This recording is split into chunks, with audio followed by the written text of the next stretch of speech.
ಪ್ರಿಯ ವಿದ್ಯಾರ್ಥಿಗಳೇ, ಈಗ ನಾವು 10ನೇ ತರಗತಿಯ ವರ್ಗ ಸಮೀಕರಣ ಪಾಠದ LBIಯ 3 ಮತ್ತು 4 ಅಂಕಗಳ ಪ್ರಶ್ನೆಗಳನ್ನು ಬಿಡಿಸೋಣ. 46ನೇ ಪ್ರಶ್ನೆ.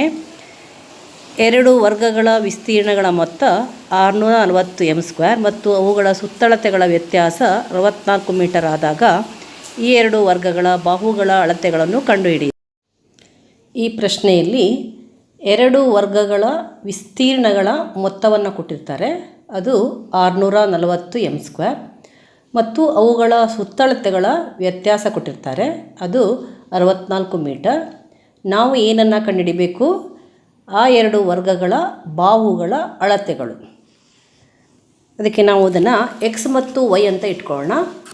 ಎರಡು ಬಾಹುಗಳ ಅಳತೆ, ಎರಡು ವರ್ಗಗಳ ಬಾಹುಗಳ ಅಳತೆ x ಮತ್ತು y ಇರಲಿ. ಎರಡು ವರ್ಗಗಳ ಬಾಹುಗಳ ಅಳತೆ x ಮತ್ತು y ಇರಲಿ. ಇಲ್ಲಿ ಆ ಎರಡು ವರ್ಗಗಳ ಸುತ್ತಳತೆಗಳ ವ್ಯತ್ಯಾಸ ಕೊಟ್ಟಿದ್ದಾರೆ. ಸುತ್ತಳತೆ ಏನಾಗುತ್ತೆ? ಅವುಗಳ ಸುತ್ತಳತೆ ಏನಾಗುತ್ತೆ? x ಬಾಹು ಇರುವ ವರ್ಗದ ಸುತ್ತಳತೆ 4x ಮತ್ತು y ಬಾಹು ಇರುವ ಸುತ್ತಳತೆ 4y. ಅವುಗಳ ಸುತ್ತಳತೆ 4x ಮತ್ತು 4y. ಇಲ್ಲಿ ಕೊಟ್ಟಿರೋದೇನು? ಸುತ್ತಳತೆಗಳ ವ್ಯತ್ಯಾಸ. ಸುತ್ತಳತೆಗಳ ವ್ಯತ್ಯಾಸ ಕೊಟ್ಟಿದ್ದಾರೆ. ನಾವು ವ್ಯತ್ಯಾಸವನ್ನು ಹೇಗೆ ಬರೆಯೋಣ? 4x minus 4y equals 64. ಪ್ರಶ್ನೆಯಲ್ಲಿ ನಾವು ಕರೆಕ್ಟಾಗಿ ಗಮನಿಸಬೇಕಾಗತ್ತೆ. ಸುತ್ತಳತೆಗಳ ವ್ಯತ್ಯಾಸವನ್ನು ಕೊಟ್ಟಿದ್ದಾರೆ. ಸುತ್ತಳತೆಗಳು ಅಂತಂದರೆ 4x ಮತ್ತು 4y. ಅವುಗಳ ವ್ಯತ್ಯಾಸವನ್ನು ನಾವು 4x ಮೈನಸ್ 4y ಅಂತ ತೊಗೊಂಡ್ರೆ 4x minus 4y is equals to 64 ಆಗುತ್ತೆ. ಇಲ್ಲಿ ನಾವು 4ಅನ್ನು ಕಾಮನ್ ತೆಗೆಯೋಣ. 4 into x minus y is equals to 64. 4 1 4 16 64. x minus y is equals to 16 ಬಂತು. ಈಗ ನಾವು x ಈಸ್ ಈಕ್ವಲ್ಸ್ ಟು ಮಾಡ್ಕೊಳ್ಳೋಣ. x ಈಸ್ ಈಕ್ವಲ್ಸ್ ಟು ಏನಾಯಿತು? 16 ಮೈನಸ್ y ಈ ಕಡೆ ಬರುತ್ತೆ. ಅದೇನಾಗುತ್ತೆ? ಪ್ಲಸ್ y ಆಗುತ್ತೆ. ಇದನ್ನು ನಾವು 1 ಅಂತ ಪರಿಗಣಿಸೋಣ. ನಂತರ ಏನು ಕೊಟ್ಟಿದ್ದಾರೆ? ಆ ಎರಡು ವರ್ಗಗಳ ವಿಸ್ತೀರ್ಣಗಳ ಮೊತ್ತ. ವಿಸ್ತೀರ್ಣಗಳೇನಾಗ್ತವೆ? ಅವುಗಳ ವಿಸ್ತೀರ್ಣಗಳು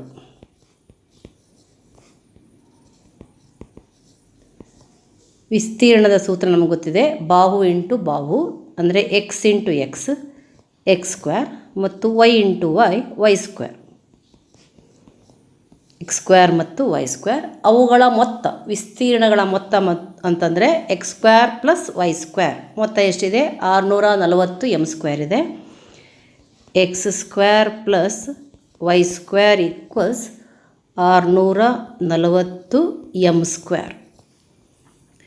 ಈಗ ನಾವು x ಜಾಗದಲ್ಲಿ ಏನನ್ನು ಹಾಕೋಣ? 16 ಪ್ಲಸ್ y ಹಾಕೋಣ. ಅಂದರೆ ಏನಾಗುತ್ತದು?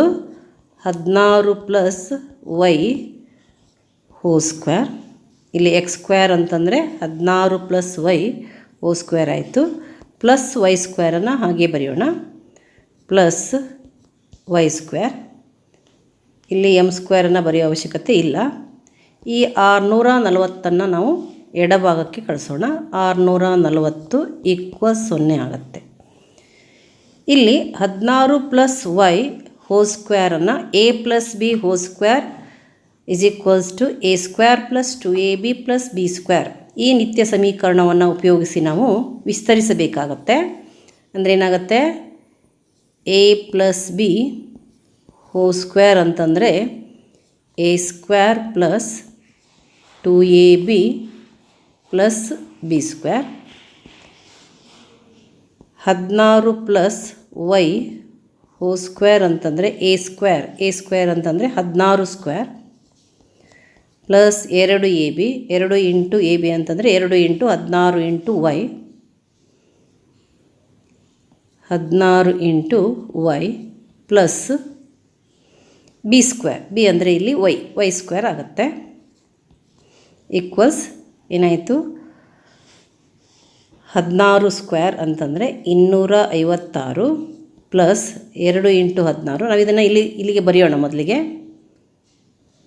ಏನಾಗತ್ತೆ ಇಲ್ಲಿ 16 ಪ್ಲಸ್ ವೈನ ಹೋಲ್ ಸ್ಕ್ವೇರ್ ಅಂತಂದರೆ 16 square plus 2 into 16 into Y plus Y square ಮತ್ತು ಪ್ಲಸ್ ವೈ ಸ್ಕ್ವೇರ್ ಇಲ್ಲಿಯವರೆಗೆ ಇದರ ವಿಸ್ತಾರ ರೂಪ ಆಯಿತು ಮತ್ತು ಜೊತೆಗೆ ಇರುವಂಥ ಪ್ಲಸ್ ವೈ ಸ್ಕ್ವೇರ್ ಮೈನಸ್ 640 ಬರೆಯೋಣ plus Y square minus 640 equals 0 16 square ಅಂತಂದರೆ 256 16 into 16 256 plus 2 16 32 Y plus Y square 2 Y square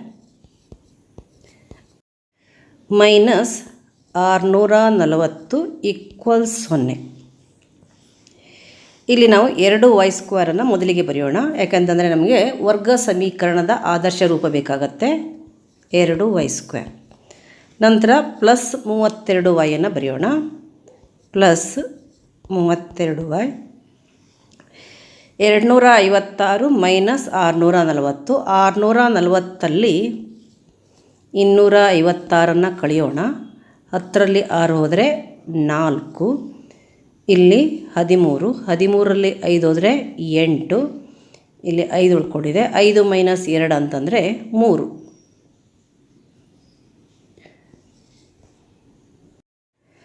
minus 640 ಇರೋದ್ರಿಂದ ಇದೇನಾಗುತ್ತೆ ಮೈನಸ್ 384 ಆಗುತ್ತೆ ಮೈನಸ್ 384 ಈಕ್ವಲ್ಸ್ 0 ಆಯಿತು ಈಗ ನಾವಿಲ್ಲಿ 2 32 ಮತ್ತು 384 ಇವೆಲ್ಲವೂ 2ರ ಮಧ್ಯೆಯಲ್ಲಿರೋದ್ರಿಂದ 2ಅನ್ನು ಸಾಮಾನ್ಯ ತೆಗಿಬೋದು 2 ಇಂಟು ವೈ ಸ್ಕ್ವೇರ್ ಪ್ಲಸ್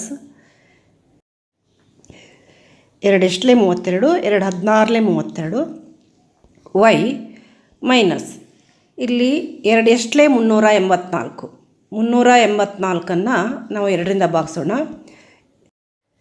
2 ಒಂದಲೇ 2 1 ಉಳಿತು 18 ಆಯಿತು 2 9 18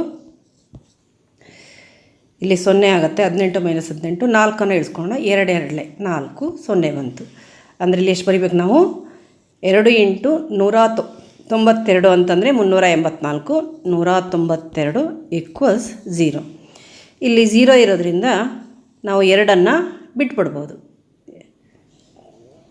ಅಂದರೆ ಏನನ್ನು ಬರಿಬೋದು ಕೇವಲ Y square plus 16 Y minus 192 equals 0 ಬರಿಬೋದು ಯಾಕಂದರೆ 0/2 ಅಂದರೆ 0 ಬರುತ್ತೆ ಅದಕ್ಕೆ ನಾವೇನು ಮಾಡೋಣ 2ಅನ್ನು ಬಿಟ್ಬಿಡೋಣ Y square plus 16 Y minus 192 equals 0 ಆಯಿತು ನಮಗೆ ಈಗ ವರ್ಗ ಸಮೀಕರಣ ದೊರಕಿತು ನಾವು ಈ ವರ್ಗ ಸಮೀಕರಣದ ಮೂಲಗಳನ್ನು ಅಪವರ್ತನ ವಿಧಾನದಿಂದ ಕಂಡುಹಿಡಿಬೇಕು ಅಂದರೆ ವೈನ ಬೆಲೆಯನ್ನು ಅಪವರ್ತನ ವಿಧಾನದಿಂದ ಕಂಡುಹಿಡಿಬೇಕು ಮಧ್ಯಪದವನ್ನು ಒಡೆಯುವುದರ ಮೂಲಕ ಇದನ್ನು ಅಪವರ್ತಿಸಿ ನಾವು ವೈನ ಬೆಲೆಯನ್ನು ಕಂಡುಹಿಡಿಬೇಕು ಇದಕ್ಕೆ ನಮಗೆ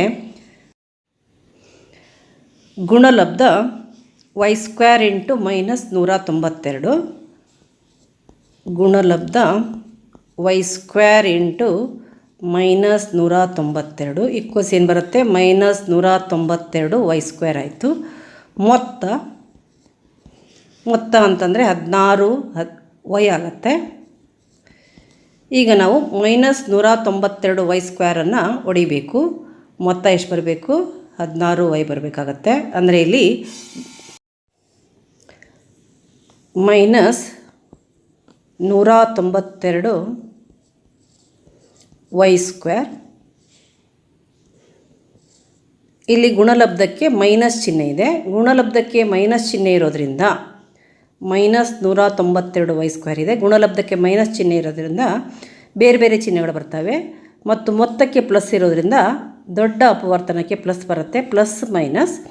ಈಗ 132 ಯಾವ ಮಗ್ಗಿಯಲ್ಲಿ ಬರುತ್ತೆ? ವ್ಯತ್ಯಾಸ 16y ಬರೋ ಹಾಗೆ ನಾವು ನೋಡಬೇಕಾಗತ್ತೆ. 192ರ ಅಪವರ್ತನ ಕಂಡುಹಿಡಿಯೋಣ. ಇಲ್ಲಿ 2 9 18, 2 6 18, 2 4 8, 2 8 16, 2 24, 2 12, 2 6, 2 3, 3 1. ಗುಣಲಬ್ಧ 192 ಬರೋದಕ್ಕೆ ಈ ಎಲ್ಲ ಅಪವರ್ತನಗಳ ಇದ್ದಾವೆ. ಆದರೆ ನಾವು ಅದನ್ನು ರೀಅರೇಂಜ್ ಮಾಡಬೇಕು. 16y ಮೊತ್ತ ಬರೋ ಹಾಗೆಯೇ ಇಲ್ಲಿ ವ್ಯತ್ಯಾಸ ಬರಬೇಕಾಗತ್ತೆ, ಯಾಕಂದರೆ ಬೇರೆ ಬೇರೆ ಚಿಹ್ನೆ ಇದೆ. ವ್ಯತ್ಯಾಸ 16y ಬರಬೇಕು. ಹೇಗೆ ಬರಬೇಕು ಅನ್ನೋದನ್ನು ನೋಡೋಣ. ಇಲ್ಲಿ ನಾವು ಈ 3ರ ಗುಣಲಬ್ಧ ತೊಗೊಳ್ಳೋಣ. 2 × 2 × 2 8 ಆಗುತ್ತೆ. ಇಲ್ಲಿ ಈ 4ರ ಗುಣಲಬ್ಧ ತೊಗೊಳ್ಳೋಣ. 2 × 2 × 2 8, 8 3 24 ಆಗುತ್ತೆ. 24ರಲ್ಲಿ 8 ಹೋದರೆ ಎಷ್ಟು ಬರುತ್ತೆ? 16 ಬರುತ್ತೆ. ನಾವು ಈ ಥರ ಅದನ್ನು ರೀಅರೇಂಜ್ ಮಾಡಿಕೊಂಡ್ರೆ ನಮಗೆ ಅನುಕೂಲ ಆಗುತ್ತೆ. ಅದಕ್ಕೆ ಏನು ಬರೆಯೋಣ? ಇಲ್ಲಿ ಪ್ಲಸ್ 24y ಮೈನಸ್ 8y. 24 × 8 ಅಂತಂದರೆ 192. 24y ಇಂಟು ಮೈನಸ್ 8y ಅಂತಂದರೆ ಮೈನಸ್ 192y² ಆಗುತ್ತೆ. ಮತ್ತು 24y ಮೈನಸ್ 8y ಅಂತಂದರೆ 16y ಆಗುತ್ತೆ. ಈಗ ನಾವು ಇಲ್ಲಿ y² y² ಅಂತ ಬರೆಯೋಣ. ಪ್ಲಸ್ 16y ಏನಂತ ಬರೆಯೋಣ? 24y minus 8y plus 24y minus 8y equals 0. 16y ಹೇಗೆ ಬರೆದ್ವಿ? 24y minus 8y ಬರೆದ್ವಿ. ಮತ್ತು ಈ ಮೈನಸ್ 192 ಬರೆಯೋಣ. 192 ಈಕ್ವಲ್ಸ್ 0. ಇಲ್ಲಿ ಮಧ್ಯಪದ ಒಡೆದು 2 ಪದ ಆಯಿತು. 3 ಪದ ಇರೋದು 4 ಪದಗಳಾದವು. ಈಗ ಮೊದಲ 2 ಪದಗಳಲ್ಲಿ ಸಾಮಾನ್ಯ ತೆಗೆಯೋಣ. ನಿಮಗಿದು ಗೊತ್ತಿದೆ. ಈ 2 ಪದಗಳಲ್ಲಿ ಸಾಮಾನ್ಯ ಯಾವುದು? y ಸಾಮಾನ್ಯವಾಗಿ ಹೊರಗಡೆ ತೆಗೆದ್ರೆ ಬ್ರ್ಯಾಕೆಟಲ್ಲಿ ಇಲ್ಲಿ ಏನು ಉಳ್ಕೊಳ್ತು? y² y ಹೋದರೆ y ಇಂಟು y ಬರುತ್ತೆ. ಪ್ಲಸ್ ಇಲ್ಲಿ y ಹೊರಗಡೆ ಇರೋದ್ರಿಂದ ಏನು ಉಳ್ಕೊಂಡಿದೆ? 24. ಇಲ್ಲಿ ಮೈನಸ್ ಮತ್ತು ಮೈನಸ್ 8y ಮತ್ತು ಮೈನಸ್ 192ರಲ್ಲಿ ಸಾಮಾನ್ಯ ಯಾವುದಂತಂದರೆ ನಮಗೆ ಗೊತ್ತಿದೆ. ಇಲ್ಲಿ 8 24 197 ಇರೋದ್ರಿಂದ 8 ಸಾಮಾನ್ಯ ತೆಗಿಬೋದು. ಮೈನಸ್ 8 ಬ್ರ್ಯಾಕೆಟ್ನಲ್ಲಿ ಇಲ್ಲಿ ಏನು ಉಳ್ಕೊಳ್ತು? y plus 24 equals 0. ಈಗ ಇಲ್ಲಿ y ಪ್ಲಸ್ 24 y ಪ್ಲಸ್ 24 ಇದೆ. ಅದನ್ನು ಕಾಮನ್ ಬ್ರ್ಯಾಕೆಟಾಗಿ ಒಂದು ಬ್ರ್ಯಾಕೆಟಲ್ಲಿ ಬರೆಯೋಣ. y ಪ್ಲಸ್ 24 ಒಂದು ಬ್ರ್ಯಾಕೆಟ್. ಇನ್ನೊಂದು ಬ್ರ್ಯಾಕೆಟಲ್ಲಿ ಏನು ಬರಬೇಕು? y minus 8 y minus 8 equal 0. ಈಗ ನಾವು ಇದು ಈಕ್ವಲ್ 0 ಇದು ಈಕ್ವಲ್ 0 ಎರಡು ರೇಖಾತ್ಮಕ ಸಮೀಕರಣಗಳು ನಮಗೆ ದೊರಕ್ತವೆ. ಬರೆಯೋಣ ಅದನ್ನು. y ಪ್ಲಸ್ 24 ಈಕ್ವಲ್ 0 ಅಥವಾ y minus 8 equal 0. y plus 24 equal 0 ಅಂದರೆ ಈ ರೇಖಾತ್ಮಕ ಸಮೀಕರಣ ಬಿಡಿಸಬೇಕಾದ್ರೆ y ಈಕ್ವಲ್ಸ್ ಏನಾಗುತ್ತೆ? 0 ಮೈನಸ್ 24 ಬಲಭಾಗಕ್ಕೆ ಬರುತ್ತೆ. ಬಂದಾಗ 0 ಮೈನಸ್ 24 ಆಗುತ್ತೆ. y ಈಕ್ವಲ್ಸ್ ಟು ಮೈನಸ್ 24 ಸಿಕ್ತು. ಅಥವಾ y ಈಕ್ವಲ್ಸ್ ಟು ಇಲ್ಲಿ ಏನಾಗುತ್ತೆ? ಮೈನಸ್ 8 ಬಲಭಾಗಕ್ಕೆ ಬಂದರೆ 0 ಪ್ಲಸ್ 8 ಆಗುತ್ತೆ. y ಈಕ್ವಲ್ಸ್ ಟು 8 ಆಯಿತು. ಇಲ್ಲಿ ವರ್ಗಗಳ ಬಾಹುಗಳ ಅಳತೆ ಆಗಿರೋದ್ರಿಂದ ನಾವು ಮೈನಸ್ಸನ್ನು ತೊಗೊಳ್ಳಿಕ್ಕಾಗಲ್ಲ. ಯಾವ ತಗೋಬೇಕು? ಇದು ಅಳತೆ ಯಾವಾಗಲೂ ಧನ ಪೂರ್ಣಾಂಕವಾಗಿರುತ್ತೆ. y ಈಕ್ವಲ್ಸ್ ಟು 8 ಸಿಕ್ತು ನಮಗೆ. ಒಂದು ಬಾಹುವಿನ ಅಳತೆ, ಒಂದು ವರ್ಗದ ಬಾಹುವಿನ ಅಳತೆ ಏನು ಸಿಕ್ತು? 8 ಅಂದರೆ 8 ಮೀಟರ್ ಆಯಿತು. ಇನ್ನೊಂದು ವರ್ಗದ ಬಾಹುವಿನ ಅಳತೆಯನ್ನು ನಾವು ಕಂಡುಹಿಡಿಬೇಕಾದ್ರೆ 1ನೇ ಸಂಬಂಧವನ್ನು ಇಲ್ಲಿ ಉಪಯೋಗಿಸಬೇಕು.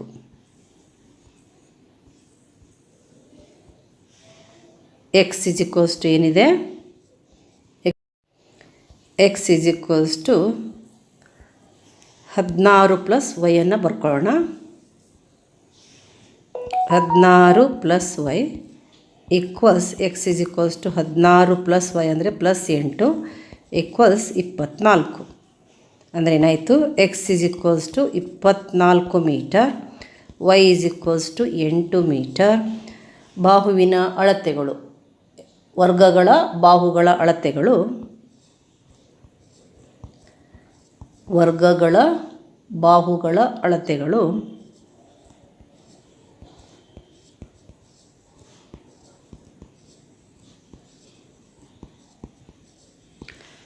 24 ಮೀಟರ್ ಮತ್ತು 8 ಮೀಟರ್. ಮುಂದಿನ ಪ್ರಶ್ನೆ 47ನೇ ಪ್ರಶ್ನೆ. 2 ಕ್ರಮಾನುಗತ ಬೆಸ ಧನ ಪೂರ್ಣಾಂಕಗಳ ವರ್ಗಗಳ ಮೊತ್ತವು 290 ಆದರೆ ಆ ಪೂರ್ಣಾಂಕಗಳನ್ನು ಕಂಡುಹಿಡಿಯಿರಿ. 2 ಕ್ರಮಾನುಗತ ಬೆಸ ಧನ ಪೂರ್ಣಾಂಕಗಳ ವರ್ಗಗಳ ಮೊತ್ತ. ಇಲ್ಲಿ ಧನ ಪೂರ್ಣಾಂಕಗಳು ಅಂತಂದರೆ ನಾವು ಒಂದನ್ನು ಎಕ್ಸ್ ಅಂತ ತೊಗೊಂಡ್ರೆ ಇನ್ನೊಂದು ಧನ ಪೂರ್ಣಾಂಕ, ಬೆಸ ಧನ ಪೂರ್ಣಾಂಕ 2 ಜಾಸ್ತಿ ಇರುತ್ತೆ. ಉದಾಹರಣೆಗೆ 1, 3, 5, 7. 1ಕ್ಕಿಂತ 3 2 ಜಾಸ್ತಿ ಇದೆ, 5 3ಕ್ಕಿಂತ 2 ಜಾಸ್ತಿ ಇದೆ. ಹಾಗೆ ಇಲ್ಲಿ 2 ವ್ಯತ್ಯಾಸ ಬರೋದ್ರಿಂದ ನಾವು ಧನ ಪೂರ್ಣಾಂಕಗಳನ್ನು ಎಕ್ಸ್ ಮತ್ತು ಎಕ್ಸ್ ಪ್ಲಸ್ 2 ಅಂತ ತೊಗೊಂಡು ಈ ಲೆಕ್ಕವನ್ನು ನಾವು ಬಿಡಿಸಬೇಕಾಗತ್ತೆ. 47ನೇ ಪ್ರಶ್ನೆ. ಇದು ಹೋದ ವರ್ಷದ ಅಂದರೆ 25-26ನೇ ಸಾಲಿನ LBA ಕ್ರಮ ಸಂಖ್ಯೆ ಆಗಿದೆ. ಈ ವರ್ಷ ಇದು ಬದಲಾಗಿರ್ಬೋದು. ನಾವು 2 ಕ್ರಮಾನುಗತ ಬೆಸ ಧನ ಪೂರ್ಣಾಂಕಗಳನ್ನು ಏನಂತ ಇಟ್ಕೊಳ್ಳೋಣ, ಎಕ್ಸ್ ಮತ್ತು ಎಕ್ಸ್ ಪ್ಲಸ್ 2 ಬರ್ಕೊಳ್ಳೋದನ್ನು. 2 ಕ್ರಮಾನುಗತ ಬೆಸ ಧನ ಪೂರ್ಣಾಂಕಗಳು 2 ಕ್ರಮಾನುಗತ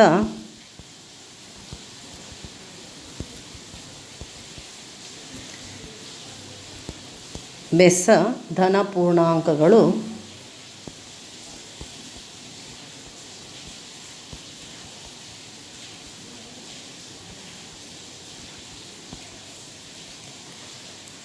ಎಕ್ಸ್ ಮತ್ತು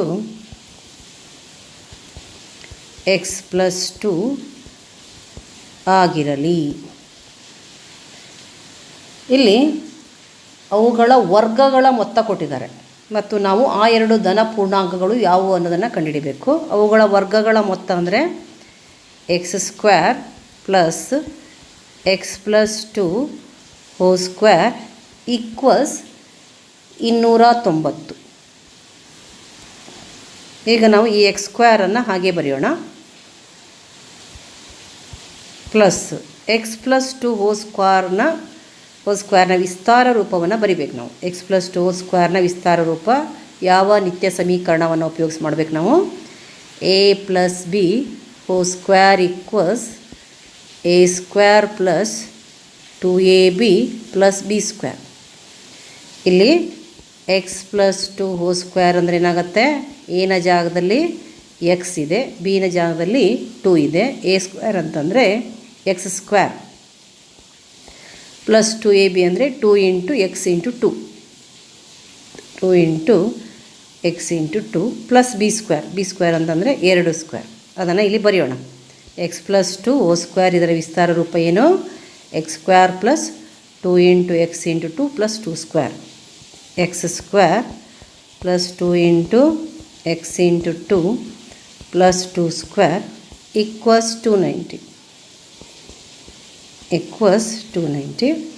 ಇಲ್ಲಿ ಎಕ್ಸ್ ಸ್ಕ್ವೇರ್ ಪ್ಲಸ್ ಎಕ್ಸ್ ಸ್ಕ್ವೇರನ್ನು ಕೂಡಿಸ್ಬೋದು, 2x ಸ್ಕ್ವೇರ್ ಆಗುತ್ತೆ. ಪ್ಲಸ್ 2 ಇಂಟು 2 4x ಆಗುತ್ತೆ. ಪ್ಲಸ್ 4x 2 ಸ್ಕ್ವೇರ್ ಅಂದರೆ 4. ಈ 290 ಎಡಭಾಗಕ್ಕೆ ವರ್ಗಾಯಿಸೋಣ. ಯಾಕಂತಂದರೆ ನಮಗೆ ax square plus bx plus c = 0 ರೂಪದಲ್ಲಿ ಬೇಕಾಗಿದೆ. ವರ್ಗ ಸಮೀಕರಣದ ಆದರ್ಶ ರೂಪದಲ್ಲಿ ನಾವು ಇದನ್ನು ವ್ಯಕ್ತಪಡಿಸ್ಕೊಂಡ್ರೆ ಮುಂದಿನ ಹಂತಕ್ಕೆ ಹೋಗ್ಬೋದು. ಇಲ್ಲಿ 2x ಸ್ಕ್ವೇರನ್ನು ಹಾಗೆ ಬರೆಯೋಣ.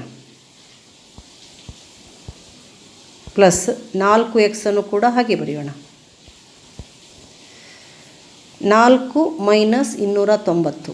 ಇಲ್ಲಿ 290ರಲ್ಲಿ 4ಅನ್ನು ಕಳಿಬೇಕು. ಏನಾಗುತ್ತೆ, 286 ಆಗುತ್ತೆ. ಚಿಹ್ನೆ ಯಾವುದು ಬರುತ್ತೆ, ದೊಡ್ಡ ಸಂಖ್ಯೆ ಚಿಹ್ನೆ ಬರುತ್ತೆ. ಮೈನಸ್ 286 ಈಕ್ವಲ್ಸ್ 0 ಆಗುತ್ತೆ. ಇಲ್ಲಿ ಕೂಡ ಅಷ್ಟೇ ನಾವು 2, 4 ಮತ್ತು 286 ಎರಡರ ಮಧ್ಯೆಯಲ್ಲಿರೋದ್ರಿಂದ 2 ಸಾಮಾನ್ಯವಾಗಿ ಹೊರಗಡೆ ತೆಗಿಬೋದು. ಇನ್ನೇನು ಉಳ್ಕೊಳ್ತು, ಮೊದಲನೇ ಪದದಲ್ಲಿ x² ಉಳ್ಕೊಳ್ತು. ಇಲ್ಲಿ 2 ಹೊರಗಡೆ ಇರೋದ್ರಿಂದ 2 4, 2x ಆಯಿತು. ನಂತರ ಮೈನಸ್ ಬರೆಯೋಣ. ಮೈನಸ್ 286ನ್ನು 2ರಿಂದ ಭಾಗಿಸಿದರೆ ಎಷ್ಟು ಬರುತ್ತೆ ನೋಡೋಣ. 286, 2 1 2, 0 ಬಂತು, 8, 2 4 8, 6, 2 3 6, ಏನು ಬಂತು -143 = 0 ಆಯಿತು. ಈಗ ನಾವೇನು ಮಾಡ್ಬೋದು, ಇಲ್ಲಿ ಈ 2 ಈ ಕಡೆ ಟ್ರಾನ್ಸ್ಫರ್ ಮಾಡಿದರೆ 0/2 0 ಆಗುತ್ತೆ.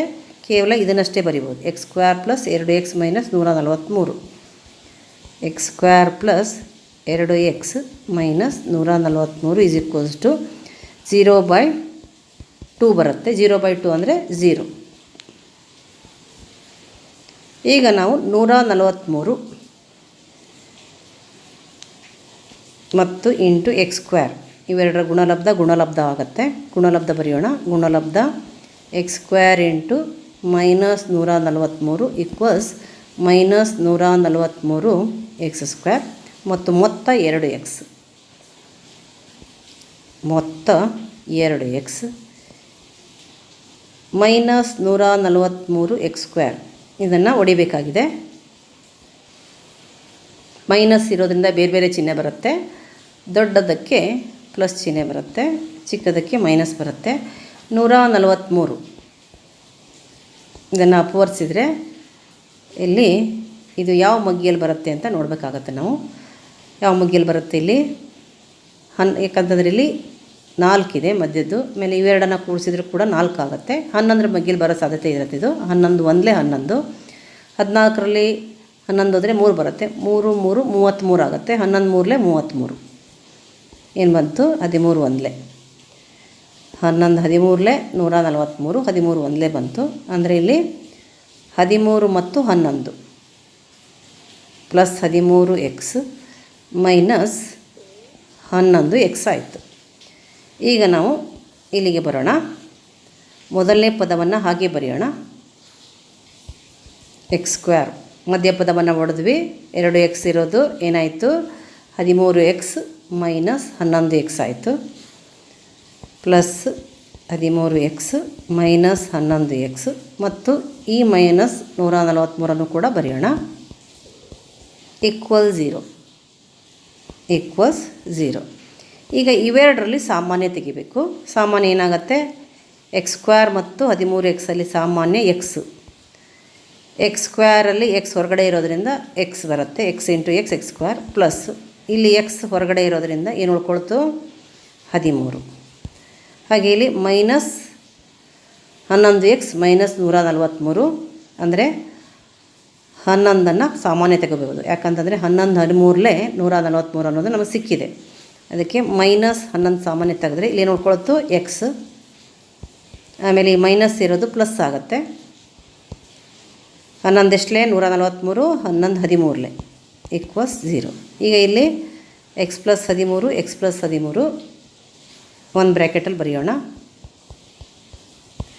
ನಂತರ ಇನ್ನೊಂದು ಬ್ರ್ಯಾಕೆಟ್ನಲ್ಲಿ x ಮೈನಸ್ 11 = 0. ಈಗ x + 13 × 0, x ಮೈನಸ್ 11 × 0, x + 13 = 0 ಮತ್ತು x ಮೈನಸ್ 11 = 0 ಅಥವಾ ಅಂತ ಬರೆಯೋಣ. ಅಥವಾ x ಮೈನಸ್ 11 = 0. ಇದೇನಾಗುತ್ತೆ x = 0 - 13 ಆಗುತ್ತೆ.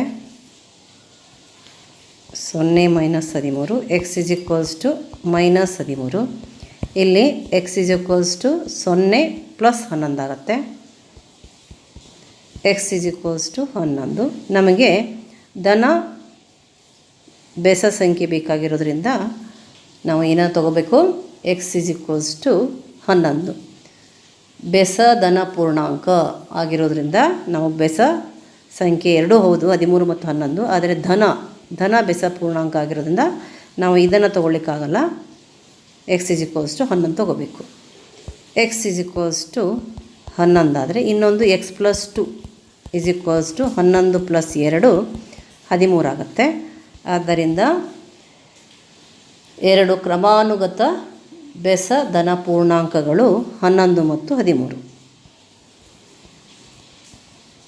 2 ಕ್ರಮಾನುಗತ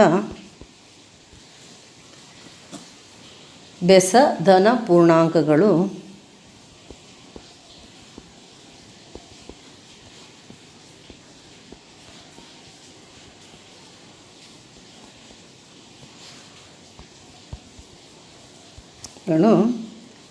11 ಮತ್ತು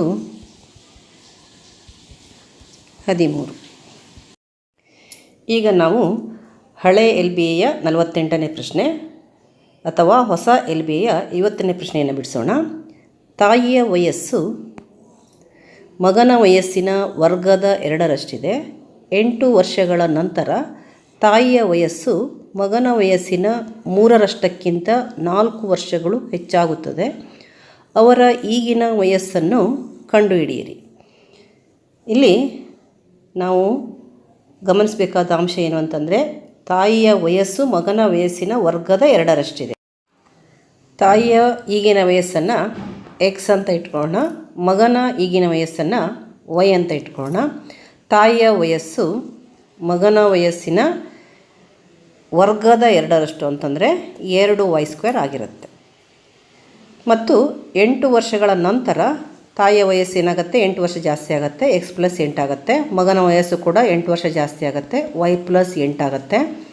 ಮತ್ತು ಸಂಬಂಧ ಹೇಗಿರುತ್ತೆ, ಮಗನ ವಯಸ್ಸಿನ 3ರಷ್ಟಕ್ಕಿಂತ 4 ವರ್ಷಗಳು ಹೆಚ್ಚು. ಅಂದರೆ ಎಕ್ಸ್ ಪ್ಲಸ್ 8 ಈಕ್ವಲ್ಸ್ 3ರಷ್ಟಕ್ಕಿಂತ ಅಂದರೆ 3 ಇಂಟು ವೈ ಪ್ಲಸ್ 8, ಅದಕ್ಕಿಂತ ಎಷ್ಟು ವರ್ಷ ಜಾಸ್ತಿ ಆಗುತ್ತೆ, 4 ವರ್ಷ ಜಾಸ್ತಿ ಆಗುತ್ತೆ. ಇಲ್ಲಿ ನಾವು ಎಕ್ಸ್ ಜಾಗದಲ್ಲಿ 2y² ಹಾಕಿಬಿಟ್ಟು ನಾವು ವರ್ಗ ಸಮೀಕರಣದ ಆದರ್ಶ ರೂಪಕ್ಕೆ ತರುವುದರ ಮೂಲಕ ಇಲ್ಲಿ ಎಕ್ಸ್ ಮತ್ತು ವೈನ ಬೆಲೆಗಳನ್ನು ಕಂಡುಹಿಡಿಬೋದು. ನಾವು ತಾಯಿಯ ವಯಸ್ಸನ್ನು ಎಕ್ಸ್ ಅಂತ ಬರೆಯೋಣ.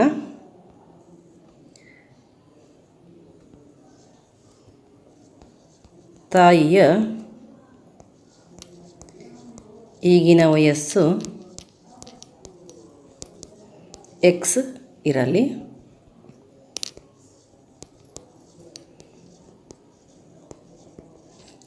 ಮಗನ ಈಗಿನ ವಯಸ್ಸು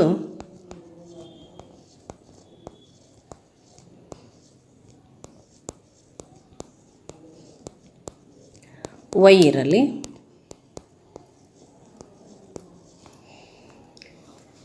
ಇವೆರಡರ ನಡುವಿನ ಸಂಬಂಧ, ತಾಯಿಯ ವಯಸ್ಸು ಎಕ್ಸ್, ಮಗನ ವಯಸ್ಸು ವೈ, ಇವೆರಡರ ನಡುವಿನ ಸಂಬಂಧ ಏನಿದೆ, ತಾಯಿಯ ವಯಸ್ಸು ಮಗನ ವಯಸ್ಸಿನ ವರ್ಗದ 2ರಷ್ಟು ಅಂದರೆ 2y² ಆಗುತ್ತೆ.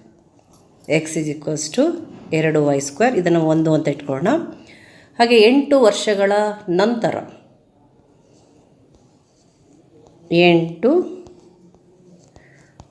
ವರ್ಷಗಳ ನಂತರ ತಾಯಿಯ ವಯಸ್ಸೇನಾಗುತ್ತೆ, ಇವಾಗ ಎಕ್ಸ್ ಇರೋದು 8 ವರ್ಷಗಳ ನಂತರ 8 ವರ್ಷ ಜಾಸ್ತಿ ಆಗುತ್ತೆ, ತಾಯಿಯ ವಯಸ್ಸು ಎಕ್ಸ್ ಪ್ಲಸ್ 8 ಆಗುತ್ತೆ. ತಾಯಿಯ ವಯಸ್ಸು ಎಕ್ಸ್ ಪ್ಲಸ್ 8, ಮಗನ ವಯಸ್ಸು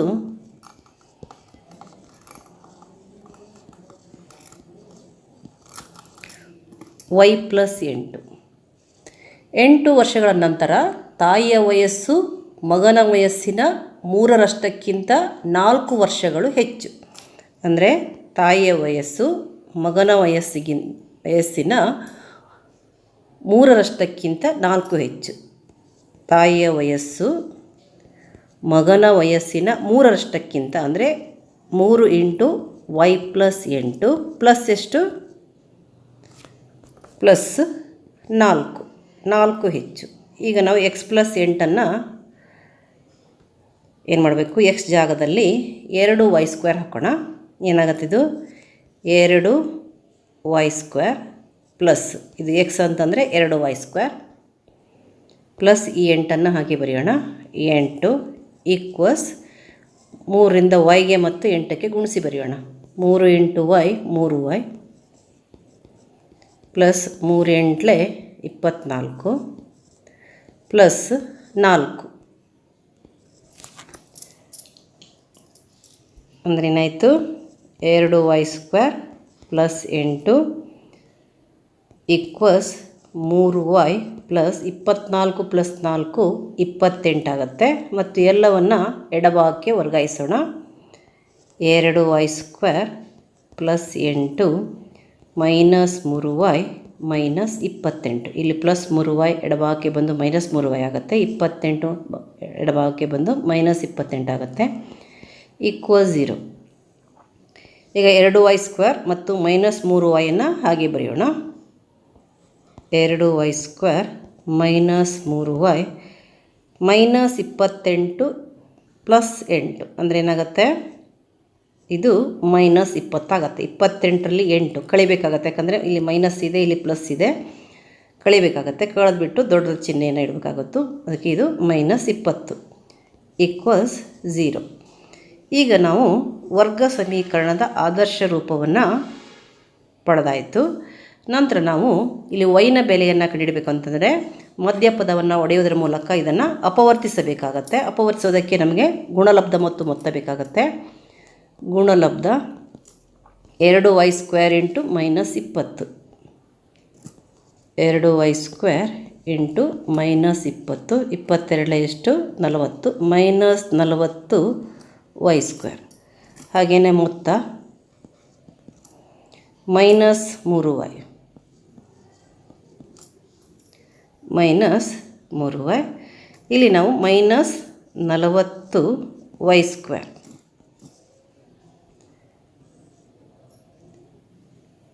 ಗುಣಲಬ್ಧಕ್ಕೆ ಮೈನಸ್ ಚಿಹ್ನೆ ಇರೋದರಿಂದ ಬೇರೆ ಬೇರೆ ಚಿಹ್ನೆ ಬರುತ್ತೆ. ಮೊತ್ತಕ್ಕೆ ಮೈನಸ್ 3y ಇದೆ, ಮಧ್ಯಪದಕ್ಕೆ ಮೈನಸ್ ಚಿಹ್ನೆ ಇರೋದರಿಂದ ಇಲ್ಲಿ ಬೇರೆ ಬೇರೆ ಚಿಹ್ನೆ ಬರುತ್ತೆ. ಮತ್ತು ದೊಡ್ಡ ಅಪವರ್ತನಕ್ಕೆ ಮೈನಸ್, ಚಿಕ್ಕ ಅಪವರ್ತನಕ್ಕೆ ಪ್ಲಸ್ ಬರುತ್ತೆ. ಯಾವ್ಯಾವ ಮುಗ್ಗಿಯಲ್ಲಿ 40 ಇದೆ ನಮಗೆ ಗೊತ್ತಿದೆ. 41, 8 ಹಾಗೆಯೇ 4 ಹೀಗೆ ಬರುತ್ತೆ. ಇಲ್ಲಿ ನಮಗೆ ಉಪಯೋಗ ಬರೋದು ಯಾವುದು 8 ಮತ್ತು 5. 8 ಮೈನಸ್ 8y ಪ್ಲಸ್ 5y. 8 40 ಆಗುತ್ತೆ. 8ರಲ್ಲಿ 5 ಹೋದರೆ 3 ಬರುತ್ತೆ. ಮೈನಸ್ 8y ಪ್ಲಸ್ 5y ಅಂದರೆ ಮೈನಸ್ 3y. ಹಾಗೆ ಮೈನಸ್ 8y ಪ್ಲಸ್ 5y ಅಂತಂದರೆ ಮೈನಸ್ 40y² ಆಗುತ್ತೆ. ಈಗ ನಾವು ಇಲ್ಲಿ ಮೊದಲನೇ ಪದವನ್ನು ಹಾಗೆ ಬರೆಯೋಣ. 2y² ಮೈನಸ್ 3y ಬರೆಯೋ ಜಾಗದಲ್ಲಿ ಮೈನಸ್ 8y ಪ್ಲಸ್ 5y ಬರಿಬೇಕು. Minus 8y plus 5y minus 20 equal 0. ಇಲ್ಲಿ ಇವೆರಡರಲ್ಲಿ ನಾವು ಕಾಮನ್ ತೆಗಿಬೇಕು. ಕಾಮನ್ ಏನಾಗುತ್ತೆ, 2 ಮತ್ತು 8ರಲ್ಲಿ ಕಾಮನ್ನು 2, y² ಮತ್ತು ವೈಯಲ್ಲಿ ಕಾಮನ್ನು y, 2y ಕಾಮನ್ ಆಗುತ್ತೆ. 2y ಇಂಟು ಇಲ್ಲಿ ಏನು ಉಳ್ಕೊಳ್ತು, y² y ಉಳ್ಕೊಂಡಿದೆ. ಮೈನಸ್ 2 ಎಷ್ಟಲೆ 8, 2 4. ಹಾಗೆ ಪ್ಲಸ್ 5 ಮತ್ತು 20ರಲ್ಲಿ ಕಾಮನ್ನು 5. ಇಲ್ಲಿ ಏನು ಉಳ್ಕೊಳ್ತು y. 5 ಎಷ್ಟಲೆ 20, 5 4 20 ಈಕ್ವಲ್ಸ್ 0. ಇಲ್ಲಿ y ಮೈನಸ್ 4 ಇದೆ, ಇಲ್ಲಿ y ಮೈನಸ್ 4 ಇದೆ. ಮೊದಲನೇ ಅಪವರ್ತನ y ಮೈನಸ್ 4 ಬರೆಯೋಣ. ಇನ್ನೊಂದರಲ್ಲಿ 2y ಪ್ಲಸ್ 5 ಈಕ್ವಲ್ಸ್ 0. ಈಗ y ಮೈನಸ್ 4 ಈಕ್ವಲ್ಸ್ 0 ಅಥವಾ 2y ಪ್ಲಸ್ 5 0 ಅಂತ ಬರೆಯೋಣ. y ಮೈನಸ್ 4 ಈಕ್ವಲ್ಸ್ 0 ಅಥವಾ 2y plus 5 equals 0. y is equals to ಏನಾಯಿತು 0. ಮೈನಸ್ 4 ಈ ಕಡೆ ವರ್ಗಾಯಿಸಿದರೆ ಪ್ಲಸ್ 4 ಆಯಿತು. y is equals to 4.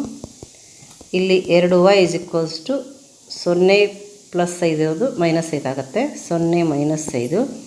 2y is equals to minus 5. y is equals to minus 5/2. ಈಗ ಇಲ್ಲಿ ಏನಾಗುತ್ತೆ, y ಈಸ್ ಈಕ್ವಲ್ಸ್ ಟು 4 ಇದೆ, y is equals to minus 5/2 ನಮಗೆ ಸಿಕ್ಕಿದ ಹಾಗಾಯಿತು. ನಾವು ಇದನ್ನು ತೊಗೊಳಂಗಿಲ್ಲ, ಮೈನಸ್ ಬಂದಿರೋದ್ರಿಂದ ಇದು ತೊಗೊಳಂಗಿಲ್ಲ. ನಾವು ಯಾವ್ದು ತೊಗೋಬೇಕು, y ಈಸ್ ಈಕ್ವಲ್ಸ್ ಟು 4 ತೊಗೋಬೇಕಾಗತ್ತೆ. ಅಂದರೆ y ಇದು ಯಾರ ವಯಸ್ಸು, ಮಗನ ವಯಸ್ಸು. y ಈಸ್ ಈಕ್ವಲ್ಸ್ ಟು 4 ಆಯಿತು. x ಈಸ್ ಈಕ್ವಲ್ಸ್ ಟು ಏನಿದೆ ಇಲ್ಲಿ x is equals to 2y² ಇದೆ. X is equals to 2y². 2 into y² ಅಂದರೆ 4² ಆಯಿತು. 2 ಇಂಟು 4² ಅಂದರೆ 4 ಇಂಟು 4 16 ಈಕ್ವಲ್ಸ್ 32. ಅಂದರೆ ತಾಯಿಯ ವಯಸ್ಸು 32 ವರ್ಷ, ಮಗನ ವಯಸ್ಸು 4 ವರ್ಷ.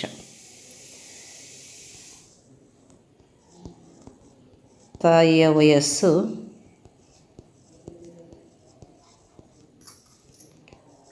32 ವರ್ಷ,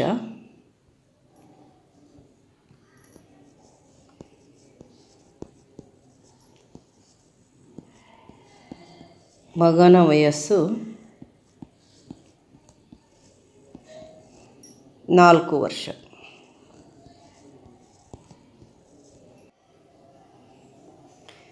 ಈಗ ನಾವು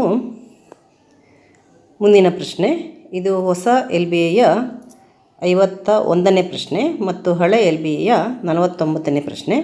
ಒಂದು ಲಂಬಕೋನ ತ್ರಿಭುಜದ ಎತ್ತರ ಮತ್ತು ಪಾದದ ನಡುವಿನ ವ್ಯತ್ಯಾಸವು 5 ಸೆಂಟಿಮೀಟರ್ ಆಗಿದೆ. ತ್ರಿಭುಜದ ವಿಸ್ತೀರ್ಣವು 150 ಸೆಂಟಿಮೀಟರ್ ಆದರೆ ತ್ರಿಭುಜದ ಪಾದ ಮತ್ತು ಎತ್ತರವನ್ನು ಕಂಡುಹಿಡಿಯಿರಿ. ಇಲ್ಲಿ ಇದು ಎಂತಹ ತ್ರಿಭುಜ? ಲಂಬಕೋನ ತ್ರಿಭುಜ. ಪಾದ ಮತ್ತು ಎತ್ತರದ ನಡುವಿನ ವ್ಯತ್ಯಾಸವನ್ನು ಕೊಟ್ಟಿದ್ದಾರೆ. ನಾವು ಇಲ್ಲಿ ಯಾವುದಾದ್ರು ಒಂದನ್ನು ಎಕ್ಸ್ ಅಂತ ಇಟ್ಕೊಂಡ್ರೆ ಇನ್ನೊಂದು ಅದಕ್ಕಿಂತ 4 ಜಾಸ್ತಿ ಇರುತ್ತೆ ಅಥವಾ 4 ಕಡಿಮೆ ಇರುತ್ತೆ. ನಾವೇನಾದರೂ ತೊಗೋಬೋದು. ಒಂದನ್ನು ಎತ್ತರವನ್ನು ಎಕ್ಸ್ ತೊಗೊಂಡ್ರೆ ಪಾದ ಏನಾಗುತ್ತೆ? x+5 ಆಗುತ್ತೆ, ಇಲ್ಲ x-5 ಆಗುತ್ತೆ. ನಾವು ಏನಾದರೂ ತೊಗೋಬೋದು. ವ್ಯತ್ಯಾಸ 4 ಅಂದರೆ 4 ಹೆಚ್ಚು ಅಥವಾ 4 ಕಡಿಮೆ, x+5 ತೊಗೊಂಡ್ರೆ. ಇಲ್ಲಿ ವಿಸ್ತೀರ್ಣವನ್ನು ಕೊಟ್ಟಿದ್ದಾರೆ. ನಮಗೆ ವಿಸ್ತೀರ್ಣದ ಸೂತ್ರ ಇಲ್ಲಿ ಗೊತ್ತಿರಬೇಕಾಗತ್ತೆ. ಯಾವುದರ ವಿಸ್ತೀರ್ಣ? ತ್ರಿಭುಜದ ವಿಸ್ತೀರ್ಣವನ್ನು ಕಂಡುಹಿಡಿಯುವ ಸೂತ್ರ. ತ್ರಿಭುಜ ವಿಸ್ತೀರ್ಣ ಏನಾಗುತ್ತೆ? ಅರ್ಧ ಇಂಟು ಪಾದ ಇಂಟು ಎತ್ತರ. ಪಾದ ಅಂದರೆ x, ಎತ್ತರ ಅಂದರೆ x+5, ಅಥವಾ ಇದು ಪಾದ ಇದ್ದರೆ ಇದು ಎತ್ತರ, ಇದು ಎತ್ತರ ಇದ್ದರೆ ಇದು ಪಾದ ಆಗುತ್ತೆ. ಇಲ್ಲಿ ಏನಾಗುತ್ತೆ? ಅರ್ಧ ಇಂಟು x ಇಂಟು x+5 ಎಷ್ಟಕ್ಕೆ ಸಮ ಆಗಿರಬೇಕು? 150ಕ್ಕೆ ಸರಿ ಇರಬೇಕು. ಇಲ್ಲಿ ನಾವು x ಇಂಟು x ಇಂಟು 5 ಮಾಡಿಬಿಟ್ಟು 2 ಬಲಭಾಗಕ್ಕೆ ಕಳಿಸ್ಬಿಟ್ರೆ ಆದರ್ಶ ರೂಪವನ್ನು ಪಡಿತೀವಿ. ನಂತರ ಅದನ್ನು ನಾವು ಅಪವರ್ತನ ವಿಧಾನದಿಂದ x ನ ಬೆಲೆಯನ್ನು ಕಂಡುಹಿಡಿಬಹುದು. ಇಲ್ಲಿ ನಾವು ಎತ್ತರವನ್ನು x ತೊಗೋಬೋದು, ಇಲ್ಲ ಪಾದವನ್ನು x ತೊಗೋಬೋದು. ಒಂದನ್ನು x ತೊಗೊಂಡ್ರೆ ಇನ್ನೊಂದನ್ನು x+5 ಅಂತ ತೊಗೊಳ್ಳೋಣ. ಅದಕ್ಕೆ ಪಾದವನ್ನು ಸಾಮಾನ್ಯವಾಗಿ ನಾವು x ಅಂತ ತೊಗೊಳ್ಳೋಣ. ತ್ರಿಭುಜದ ಪಾದ x ಇರಲಿ.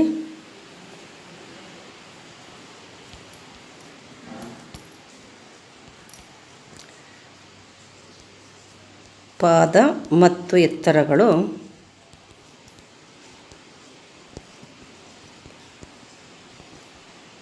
x ಮತ್ತು x+5 ಅಥವಾ x-5 ತೊಗೊಳ್ಳೋಣ. x+5 ಆಗಿರಲಿ.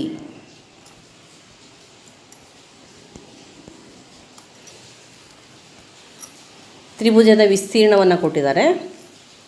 ತ್ರಿಭುಜದ ವಿಸ್ತೀರ್ಣ ಈಕ್ವಲ್ಸ್